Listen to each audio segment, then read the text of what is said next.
Bueno, seguramente la pregunta más repetida de la historia de la humanidad es, y por otro lado, la que más accidentes ha provocado, es la típica esa de ¿a que no hay huevos? ¿Verdad? Pero una de las películas, de las preguntas que más nos aburren, es la de ¿qué comemos hoy? O qué comemos mañana, o qué hacemos de comer. Es un coñazo estar todos los días, porque tenemos esa costumbre de comer todos los días. ¿Estás pensando en eso? ¿Es o no es? Bueno, pues tenemos la suerte de que en casa, cuando llegamos y abrimos la nevera o abrimos la despensa, vamos a encontrar mogollón de alimentos súper variados, todos, nunca hemos comido tan variados, más o menos nutritivos, por ahí la boticaria nos dirá, más o menos sanos, pero sobre todo seguros. Nunca hemos comido alimentos tan seguros como ahora. No nos vamos a morir en condiciones normales por comer algo de lo que comemos hoy en día, ¿verdad? Sería algo rarísimo. Bueno, pues entre esta imagen y esta otra han pasado más o menos 2000 años, 2000, 3000 años. Fijaos que en esa imagen estamos hablando del Paleolítico y el hombre se alimentaba básicamente de la caza y de la recolección de frutos, de semillas, de tubérculos, de raíces. Y en esta otra, en el Neolítico, el hombre ya empieza a cultivar sus propios alimentos o sus propias especies vegetales. Bueno, pues para saber hacia dónde hemos ido, cómo hemos evolucionado, cómo ha evolucionado la comida, qué mejor que saber de dónde venimos, ¿no? Es lo que siempre nos han dicho los abuelos, para saber dónde vamos hay que saber de dónde venimos. Y eso es lo que vamos a hacer, un pequeño recorrido en la historia de la humanidad para ver qué ha pasado con el alimento, cómo ha cambiado la comida y cómo hoy en día tenemos los alimentos que tenemos. Esos no son los caminantes blancos. O sea, esto empezó hace unos 12, 13.000 años, cuando terminó la última glaciación, que fue la cuarta glaciación. Duró la friolera de 100.000 años y cuando terminó, pues empezó un periodo más cálido, más benevolente en el hemisferio norte, y eso tuvo una serie de consecuencias. Una de ellas fue que desaparecieron los grandes animales de los cuales se alimentaba el hombre en ese momento, como el mamut, el bisonte lanudo, el reno. Pues esos animales se fueron, migraron hacia zonas más frías, pero a la vez proliferaron otros pequeños animales y el hombre tuvo que cambiar no solo la alimentación, sino la forma de conseguir esa alimentación, ese alimento, ¿no? También se dio el hecho de que en ese momento se domesticó el primer animal. O sea, la primera domesticación fue un animal y fue el lobo, actualmente el perro. Hace, ya os digo, unos 12.000 años.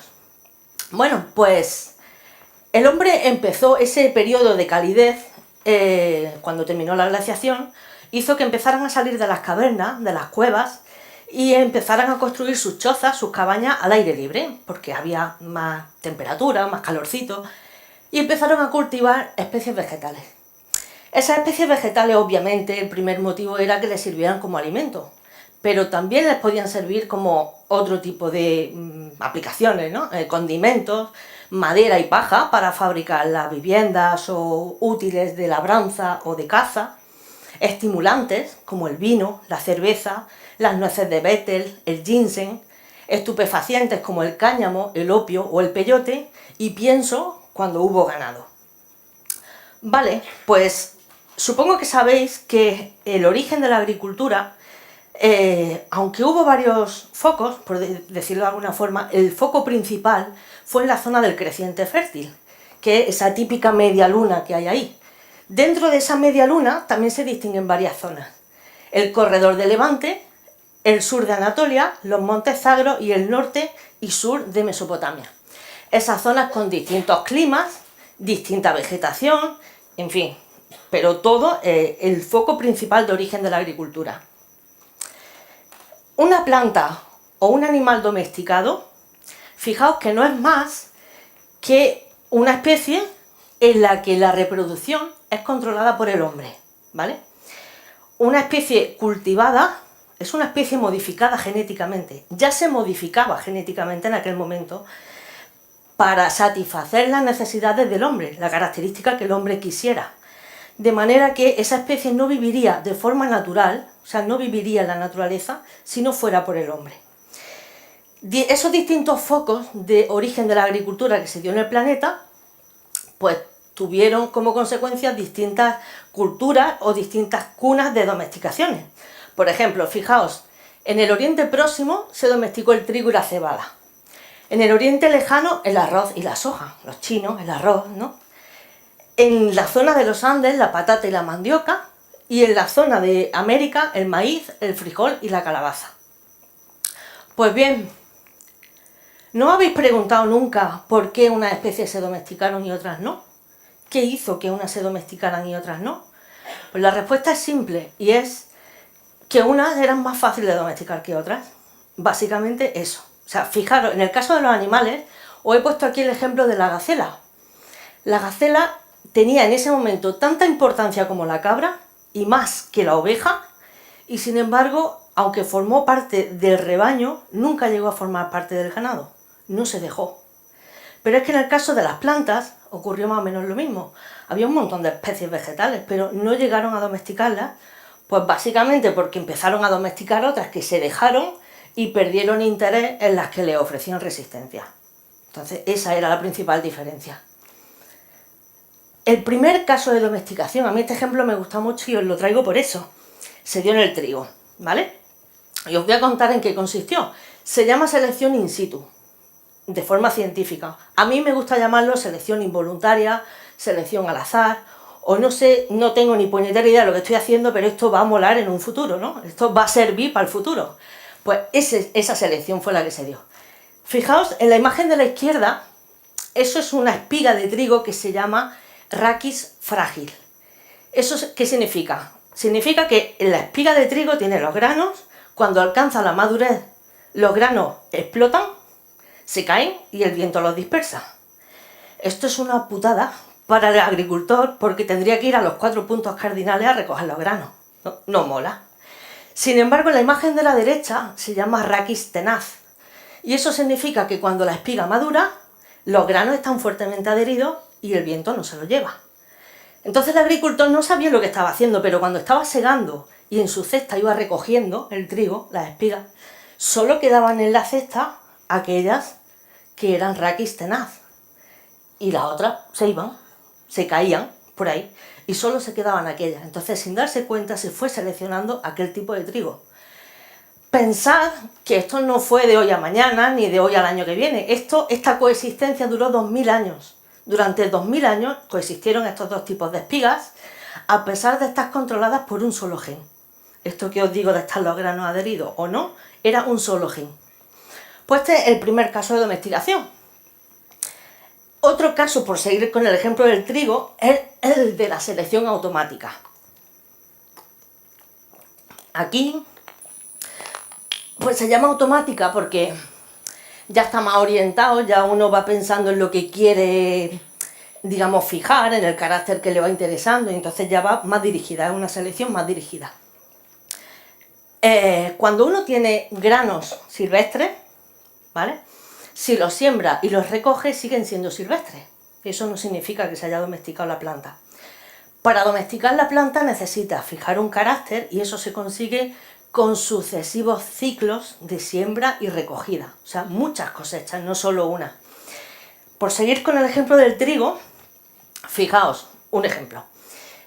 Resulta que el agricultor tiene una serie de granos silvestres, estamos hablando de granos silvestres, tiene una serie de granos de distinto tamaño, distinta capacidad germinativa y tal. Entonces, un día en el poblado, todos esos granos va a sembrarlos en distintas zonas del poblado, van a caer a distinta profundidad del suelo y van a crecer, a madurar y a desarrollarse, en definitiva, a distintos tiempos. O sea, mientras unas estén creciendo, otras ya estarán floreciendo, otras ya serán maduras, distintas fases.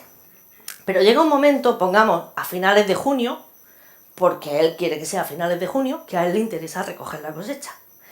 Entonces llega a finales de junio y se va a encontrar plantas que todavía estén en flor, otras que todavía estén creciendo y otras que estén maduras. Al recoger la cosecha solo va a recoger las que están maduras. Bien, esos granos al año siguiente los va a volver a sembrar. ¿Qué va a pasar? Que a finales de junio habrá una población un poquito más homogénea, es decir, habrá más plantas maduras a finales de junio que en la primera cosecha. recoge esos granos, los vuelve a sembrar al año siguiente y con toda probabilidad todas las plantas estarán más maduras a finales de junio que en aquella primera cosecha. ¿Me seguís?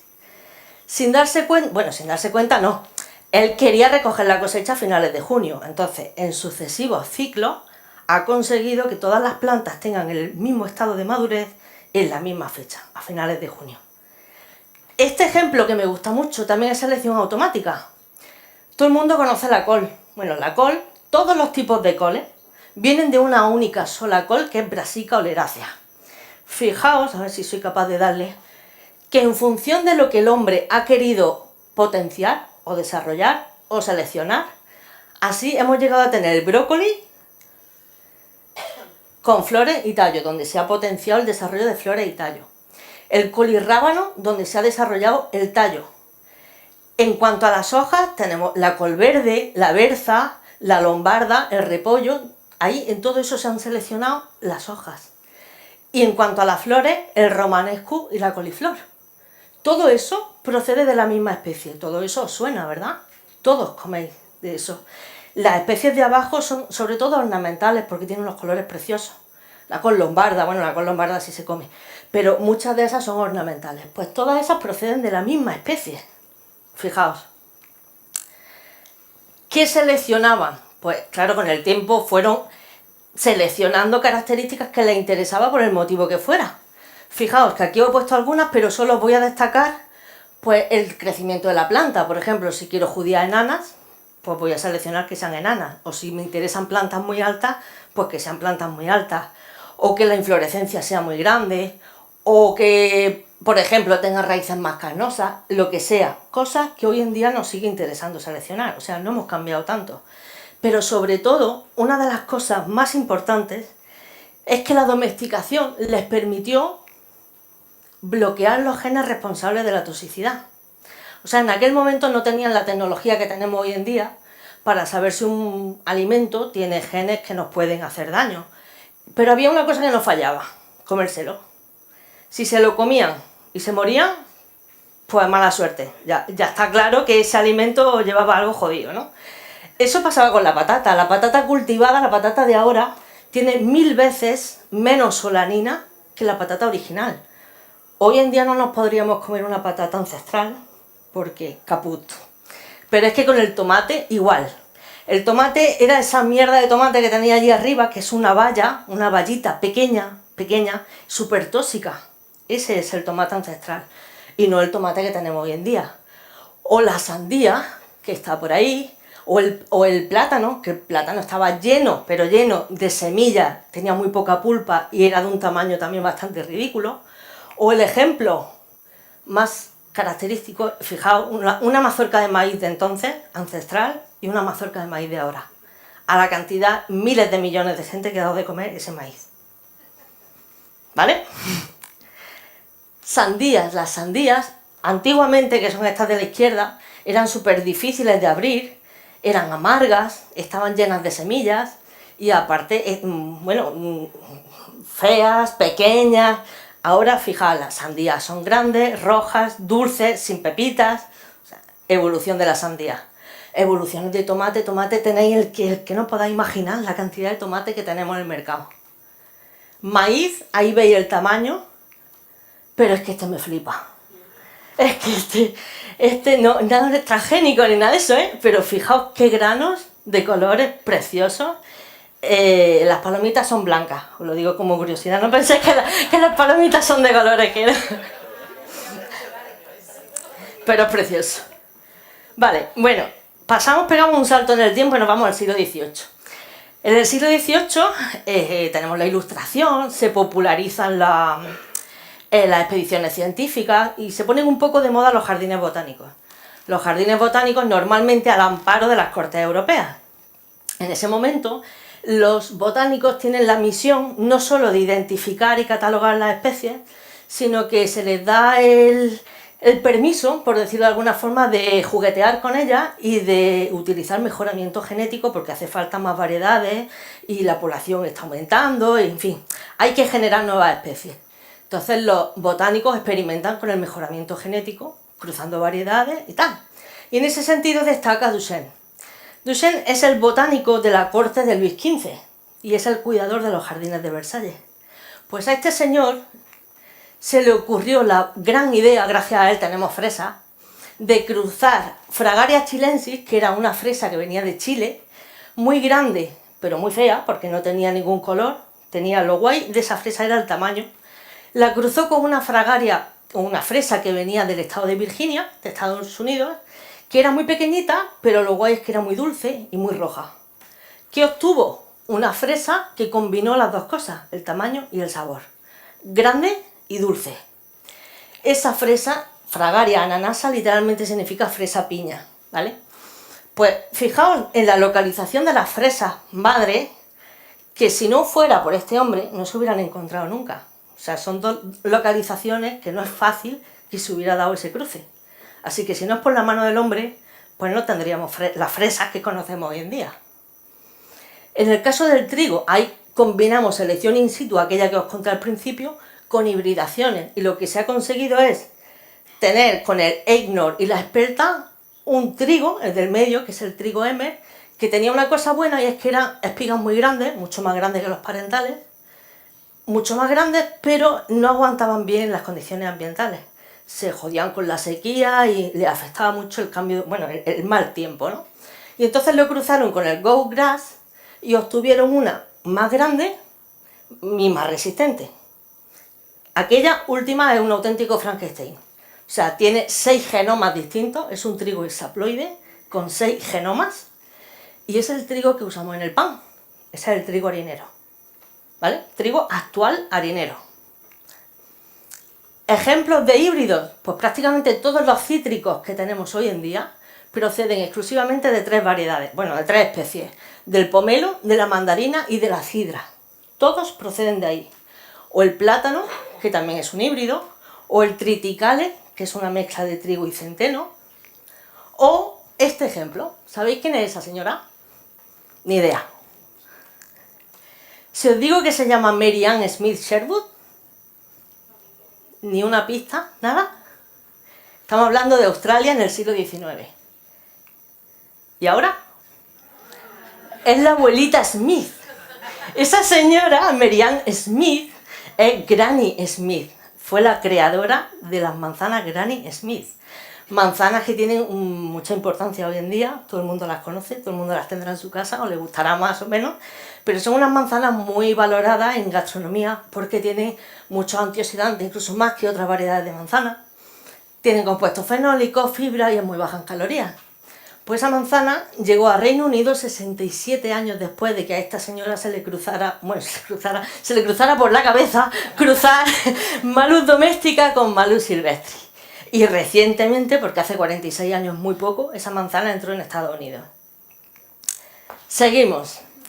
Finales de los años 20, principios de los años 30, se descubre que las mutaciones, que se les puede aplicar una mutación, que es que suena, se puede aplicar una mutación a los alimentos y se puede generar algún cambio que nos favorezca, que nos venga bien, que haya una respuesta que nos convenga por el motivo que sea. Esos agentes mutagénicos van a ser físicos, como los neutrones, los protones, los rayos X, los rayos gamma, o van a ser químicos usando pues, colchicina, o ácida sódica, o etilmetanosulfonato, o lo que sea. El caso es que la mutagénesis consiste en aplicar una mutación con ese agente físico o químico y observar la respuesta. Si la respuesta nos beneficia, nos gusta lo que hemos obtenido, nos quedamos con eso, y si no, pues se desechan todas las demás. Esa técnica, eso se descubrió, ya os digo, a finales de los años 20, principios de los años 30, pero en el año 70, en 1970, el Organismo Internacional de Energía Atómica y la FAO patrocinan investigaciones para que los científicos experimenten con eso y sean capaces de obtener nuevas variedades vegetales. Bueno, pues lo hicieron bien porque más de 3.000 variedades de las que comemos hoy en día se han obtenido así. Más de 3.000 variedades. La mayoría, pues, soja, arroz, cebada o trigo. Esas son, bueno, y más de 600 especies de interés, bueno, ornamentales, ¿no? También se han obtenido por mutagénesis. Eso es un invernadero donde hay una radiación continua y en ese invernadero se están irradiando plantas normalmente tropicales para que sean tolerantes a enfermedades, a plagas y tal. Y aquel es un campo de cobalto 60 gamma donde también se irradian cultivos. Pues una técnica que ya os digo que en más de 3000 variedades se han obtenido así. Por ejemplo, naranja o mandarina sin pepitas, mutagénesis. Un montón de variedades de arroz, mutagénesis. Un montón de flores, crisantermos, bueno, un montón. Soy incapaz de recordar la cantidad de especies que se han obtenido por mutagénesis. Y esta, el fresón. Antes la fresa fue un cruzamiento, pero partiendo de la fresa, que es lo que está en medio, mutagenizando con colchicina, que es un agente químico, se obtuvo en el departamento de pomología de la Universidad de Davis, de California, el fresón Douglas, que está a punto de cumplir 40 años, este año cumple 39 años, y es un fresón obtenido por mutagénesis. Una de las revoluciones más importantes en el caso de la alimentación fue el descubrimiento de este hecho, de la heterosis, del vigor híbrido y la comercialización de los primeros híbridos comerciales. Os cuento, la semilla híbrida procede de dos parentales puros. Entonces la característica que tiene, que es en lo que se basa la heterosis, es que el hijo de esos dos padres puros va a tener mejores cualidades que los padres. Mejores cualidades en cuanto a tamaño, va a ser mayor, va a ser más resistente, va a tener menos requerimientos de agua, en definitiva. Es el motivo por el que a los agricultores les interesa todos los años comprar semilla híbrida en vez de sembrar las semillas de sus propias cosechas. Estaréis hartos de escuchar, algunos, que es que Monsanto les obliga a los agricultores a comprar semilla cada año. Los agricultores están obligados porque Monsanto y tal cual. No, no están obligados para nada, simplemente les interesa porque obtienen eso, obtienen mejores cosechas. Ellos son libres de elegir y eligen comprar semilla híbrida cada año, ¿vale? Eso hizo que a partir de los años 30 se multiplicara por 6 el rendimiento de la cosecha de maíz en Estados Unidos. Desde el momento en que se empezaron a comercializar estos híbridos, se multiplicó por 6. Hemos visto ya a lo largo de los milenios y de los años que los métodos para mejorar las especies vegetales han sido selección, hibridaciones, cruzamientos, mutagénesis y los híbridos comerciales. ¿Qué sería lo que vino después? Los malvados transgénicos, ¿no? No sabéis el coraje que me da de encontrarme esta foto cada vez que ponéis organismos modificados genéticamente o transgénicos en imágenes en Google, pero bueno, tengo que superarlo, por eso la he puesto. Nada más lejos de la realidad, ¿vale? Los transgénicos no se hacen así, ni está una imagen que represente la tecnología, ni de coña. Los transgénicos no es más que un organismo en el que se introduce un fragmento, un trocito de ADN de otro organismo. Pero ya, o sea, no tiene ningún peligro, no tiene ningún daño, no afecta a la salud, no afecta al medio ambiente, no afecta a nada de eso. Es cierto que cuando empezaron a comercializarse, a crearse y a comercializarse los transgénicos, estaban más pensados en el agricultor, en ofrecerle beneficio al agricultor. Eso no os lo voy a negar. Los primeros transgénicos tenían resistencia a enfermedades, transgénicos que aún hoy en día perduran, ¿vale? Resistencia a enfermedades, al taladro, por ejemplo, resistencia a herbicidas, el famoso con el glifosato, resistencia a la sequía, condiciones climáticas varias, vale, hasta ahí os lo compro. Pero de un tiempo a esta parte se piensa más en el desarrollo de cultivos transgénicos orientados para dar mejoras al consumidor más que al agricultor. Y a todos os sonará esos transgénicos que tenemos ahí.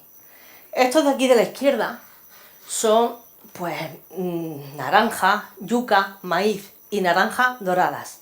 Doradas porque tiene un mayor contenido de vitamina A. Y como sabéis, en el sudeste asiático hay unos 800 millones de personas que se alimentan básicamente de arroz.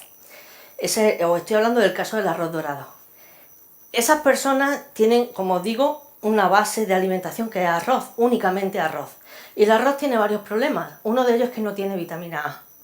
¿Qué pasa? Pues que aproximadamente 1 millón de niños mueren al cabo del año y unos 500.000 niños se quedan ciegos.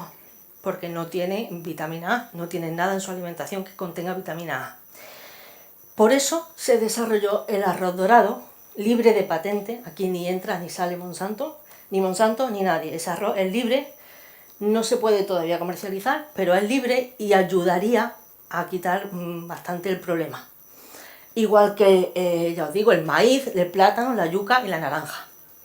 Pero también tenemos recientemente piña rosada o la piña rosa, el arroz púrpura y los tomates púrpura, que lo que tienen es un mayor contenido de antioxidantes, que todos sabéis que están relacionados con la prevención del cáncer.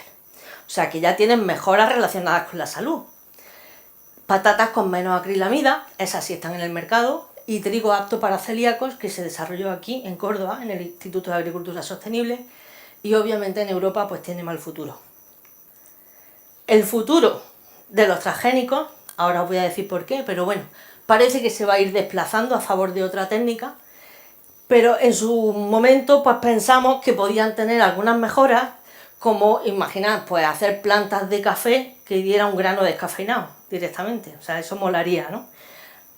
Por ejemplo, o salvarle la vida al cacao y al café, que están en peligro también, o hacer alimentos con un contenido de ácidos grasos que fuera más saludable, o alimentos con un contenido de aminoácidos que en condiciones normales pues no tienen o son muy pobres, y en definitiva pues alimentos más nutritivos, más sanos, con mejor sabor, resistentes a enfermedades, a sequía, etc. Todo esto, bueno, esto ya lo he dicho antes, la técnica que más adaptación más rápida ha tenido, y en 20 años pues ningún problema ambiental y ningún problema de salud. Todo esto ha sido desplazado recientemente por la última técnica, que es la de edición genética, que es CRISPR, que básicamente consiste en cortar el ADN, aquí no se mete nada exógeno, no se mete nada de otra especie, solo se corta, se elimina un trocito y se vuelve a pegar. Eso debería considerarse pues un producto obtenido por una mutagénesis, al fin y al cabo. Fijaos que desde los años 70 estamos haciendo mutagénesis y nos lo estamos comiendo. Bueno, pues no, la Unión Europea ha decidido considerarlo un transgénico, porque sí, cuando no es un transgénico, ya os digo, pero es una técnica que en Estados Unidos pues ya se está regulando como lo que es, que no tiene ningún problema. Se están comercializando ya champiñones en Estados Unidos, que no pardean, tienen más antioxidantes, etc. Pero aquí en Europa lo tenemos bastante chungo, o sea que la técnica está muy bien, pero para hacerla fuera de aquí. Así que, en definitiva, lo que yo os quería decir es que la comida no es natural. No penséis que natural es sinónimo de bueno y artificial es sinónimo de malo, porque no es así. Nada de lo que comemos es natural, y digo yo que menos mal, porque si no, estaríamos así. Muchas gracias. Vale.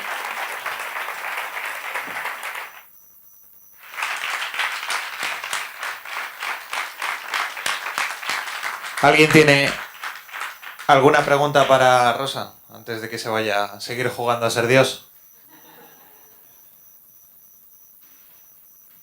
Hola, nos ha encantado la charla, de verdad. Yo tengo una pregunta que es más una curiosidad y que igual se sale un poco, pero me ha llamado mucho la atención cuando has puesto la transparencia de las espigas de trigo. Ha habido un momento que has puesto una que es la que se va a ir al viento a las 4 para poder, pues al fin y al cabo, reproducirse esa planta. Y has dicho que la otra permanecen pegadas. Desde un punto de vista evolutivo, esa otra en la que las semillas no se hubieran expandido, en realidad, ¿no estaba condenada a desaparecer? ¿O es una estrategia que desconozco de las plantas, el que tengan bien pegaditas las semillas? Porque me resulta curioso, o sea, luego el hombre cogió y es esa la que utilizó, porque a él le venía bien. Claro, pero es que la evolución, si el hombre no la siembra, esa planta posiblemente se hubiera perdido, como ha pasado con otras que no se han llegado a domesticar. Vale, esa sensación me ha dado. Claro. Entonces es que encima le está salvando la vida, claro, a esa planta. Porque al final parece que sois todos unos maléficos y en realidad somos los malos de la película. Pues que no. A ver, si no hubiera sido por eso, por ese tipo de modificaciones o del hombre meter la mano de alguna forma, pues no tendríamos lo que tenemos hoy en día, porque es que no crecen de forma natural. Algunas especies sí, otras se hubieran perdido. Eso es. Gracias. Yo tengo otra pregunta y es sobre la hibridación. No sé muy bien cómo funciona, me gustaría saberlo un poco más. O sea, ¿cuáles son las características que tienen que compartir las diferentes especies para que las puedas cruzar? Normalmente son especies, son variedades dentro de la misma especie, o sea, entre hibridación y cruzamientos no se pueden cruzar individuos que no tengan nada que ver, tienen que tener algo que ver. Pero dentro de, por ejemplo, en los frutales, los injertos son un tipo de hibridaciones, son un tipo de cruzamientos. O sea, hacer un injerto, sin embargo, no se puede hacer un injerto entre árboles que no tengan nada que ver. Se hace entre frutales, compatibilidad. O sea, una palabra es compatibilidad. Especies cercanas, desde luego. Tanto en plantas como en animales. Bueno, a mí también me ha encantado y quería preguntarte ¿por qué crees que tiene tan mala fama lo de los transgénicos? Es que yo nunca he entendido cómo empezó. No sé si podrías decirme algo porque la verdad es que nunca lo he entendido. Sí, se sabe el motivo. Cuando empezaron los transgénicos, empezaron a desarrollarse a la vez en una universidad europea y en Estados Unidos. En Estados Unidos fue una empresa, evidentemente con fines comerciales. Y en Europa fue una universidad con fines pues, científicos, investigadores, ¿no? Entonces los dos llegaron al mismo punto a desarrollarlo los dos a la vez, pero la empresa se adelantó y nos quitó la idea, la patente, lo quitó todo. Entonces allí empezaron a desarrollarse y aquí no. Como medida proteccionista en Europa, pues se prohibió. Para que no nos hicieran daño, pues empezó a prohibirse. Y entonces los grandes grupos ecologistas, pues empezaron a darle caña a eso, diciendo, yo me acuerdo, que en los años 80 por ahí, cierto grupo ecologista metía miedo poniendo pancartas en el metro, diciendo lechuga modificada genéticamente con genes de rata. A ver, no hay. De hecho, hoy en día no hay lechuga modificada genéticamente, menos en los años 80. Pero claro, ya ves rata y ya te entran los 7 males, ¿no? Cuando ves... Y lechuga también. Entonces, durante muchos años, pues esos grupos ecologistas explotaron eso, porque bueno, ganan dinero, esos grupos tienen sus socios y tal, y era la forma de hacer daño. Sí, hay un grupo ecologista famoso por encima de todos, que era lo que vendía. Cuando eso ya se le terminó, pues ahora atacaba otra cosa, la nuclear, la tal y cual, pero durante muchos años la tomaron con los transgénicos.